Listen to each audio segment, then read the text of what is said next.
السلام عليكم الإخوان، مرحبا بكم من جديد. رحلتنا في هذا الفيديو نحو مركز بني بوفراح انطلاقا من مدينة تركست. فسنبدأ الرحلة من مدينة تركست. طول الرحلة حوالي 30 كيلومتر، حوالي نصف ساعة انطلاقا من تركست. وبقوا معنا باش تشوفوا الطريق كيفاش دايرة، كيفاش صبحت بعد الإصلاح. فرصة ممتعة للجميع.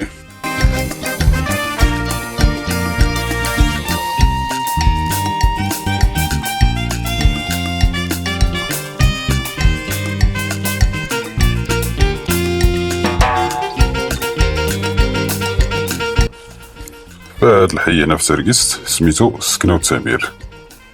نحاولو نختصرو الطريق، ندورو على اليسرى من هنايا باش نختصرو الطريق ونخرجو في الطريق الوطنية رقم 2 مباشرة المؤدية ما بين تركست والسجن. فهاد الحي يعني كالم، يعني مكيكونش فيه البشر بزاف، يكون كلشي مكالم، كلشي خاوي. حي السكنة والتامير.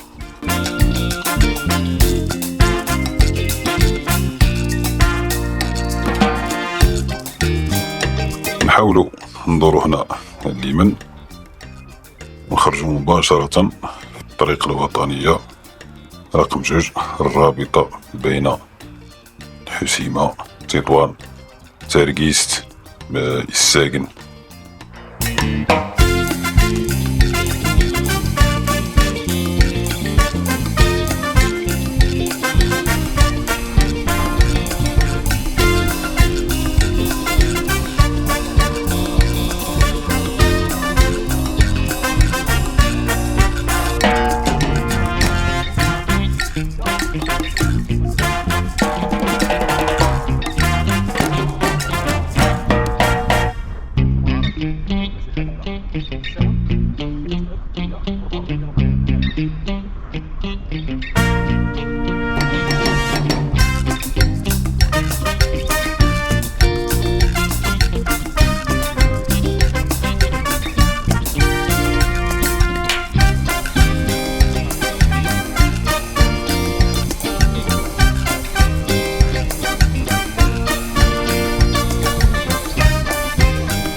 هنا قربنا للبرونشمون اليمن بني بوفراح وطوريس وشاطئ مساح، وعلى اليسار الساقن.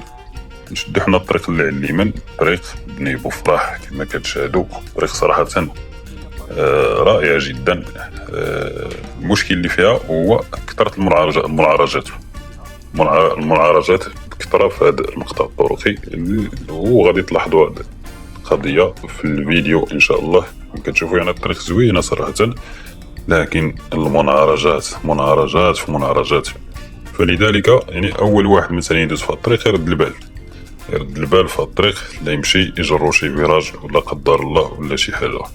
الطبيعة كما كتشوفوا جبال الريف أمامكم، وفرجة ممتعة للجميع. بقاو معنا شاهدوا الفيديو حتى آخره.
إلا لاحظتوا يعني الطريق السرعة محدودة في 40 كيلومتر.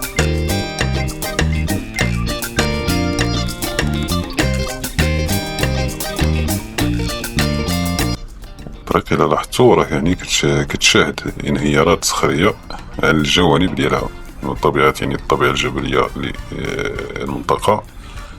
فكتلاحظوا الانهيارات الجبلية كتكون يعني في الصيف وفي الشتاء. كذلك مثال الطريق الساحلي الرابط ما بين الحسين وتطوان، فكيوقعوا فيها انهيارات جبلية في الصيف وفصل الشتاء نظرا إلى الطبيعة الجبلية للمنطقة. كذلك يعني الجبال هادو من الفريش، وداك الفريش اللي كيتعرض لدرجة الحرارة فكينهار، وكذلك ملي كيتعرض يعني الأمطار غزيرة كينهار.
هنا على مقربة من متجر شومبيرة. سبق لنا حطينا واحد الفيديو في قناتنا الثانية يوميات سائق، ترجعوا لذاك الفيديو تلقاوه.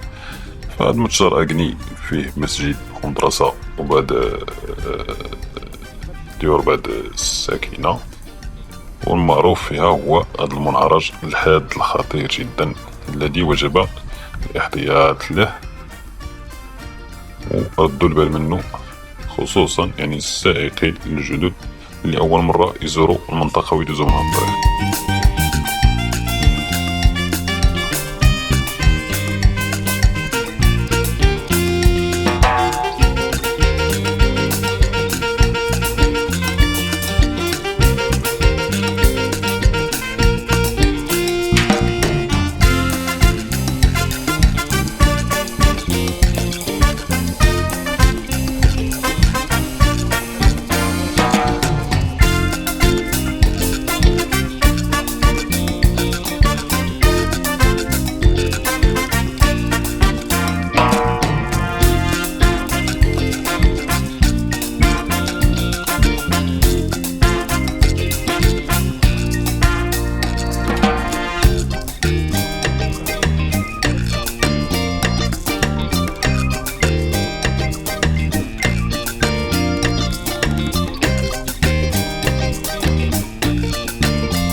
هنا نحن بصدد إلى المرور من متجر أغني. فهذا المتجر جاي على الطريق، كتواجد فيه مسجد، مدرسة، مستوصف، كذلك يكون فيه واحد السوق صغير.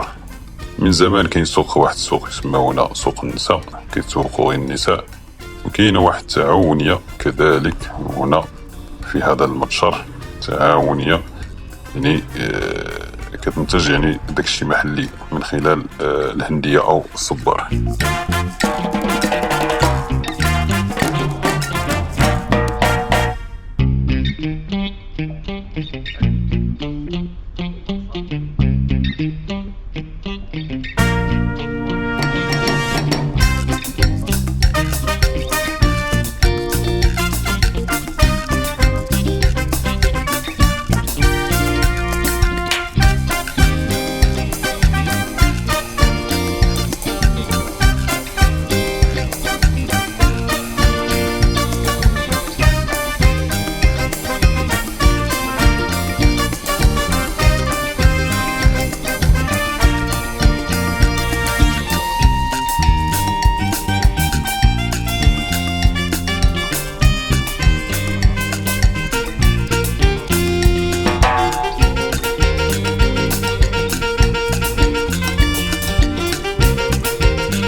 وهذا متجر الزخلف، اسم على واد الزخلف أو واد الزخلف، حتى هو فيه مسجد وبعض المقاهي على جانب الطريق وبعض الدكاكين.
وغتلاحظوا الاسم ديال هذا الواد هذا، شوفوا امامكم، واد غنساس. كاينه واحد الكلمه امازيغيه كتشبه هذه الكلمه، اللي عرفها يحطها لنا في التعليق.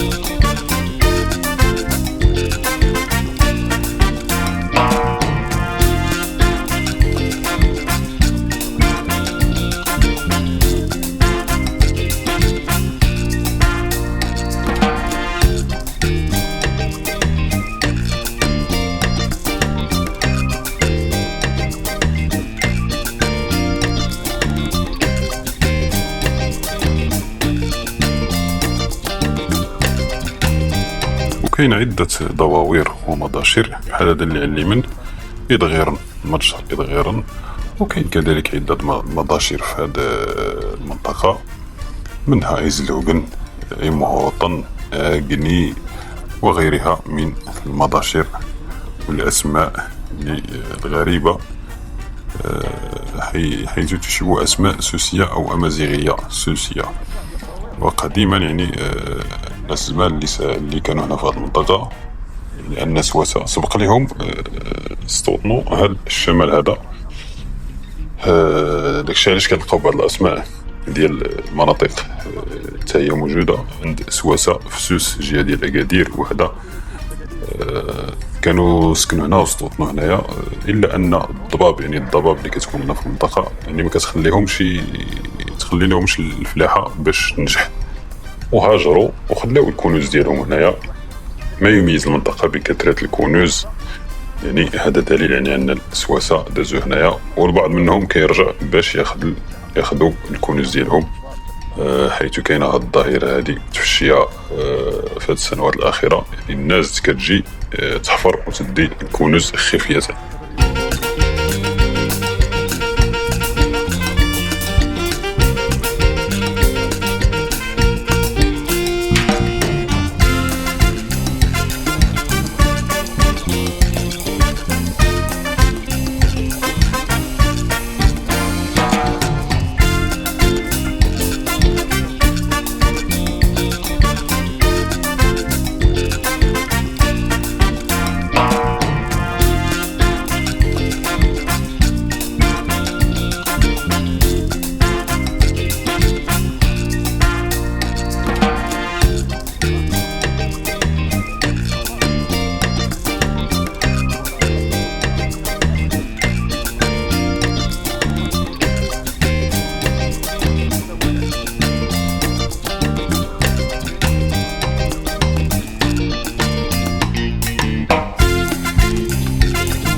وهنا المدخل ديال المركز بني بوفراح.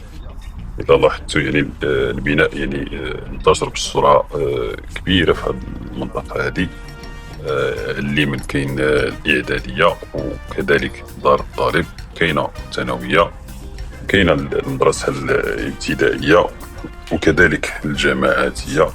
فعدة يعني مرافق عمومية توجد في هذا المركز، إضافة إلى مؤسسات بنكية، مؤسستين بنكيتين بالأحرى، ومقاهي وعدة دكاكين في هذا المركز. فمرحبا بكم في مركز بني بوفراح.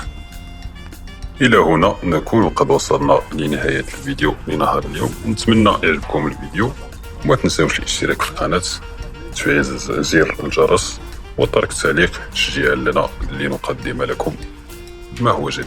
والسلام عليكم ورحمة الله وبركاته.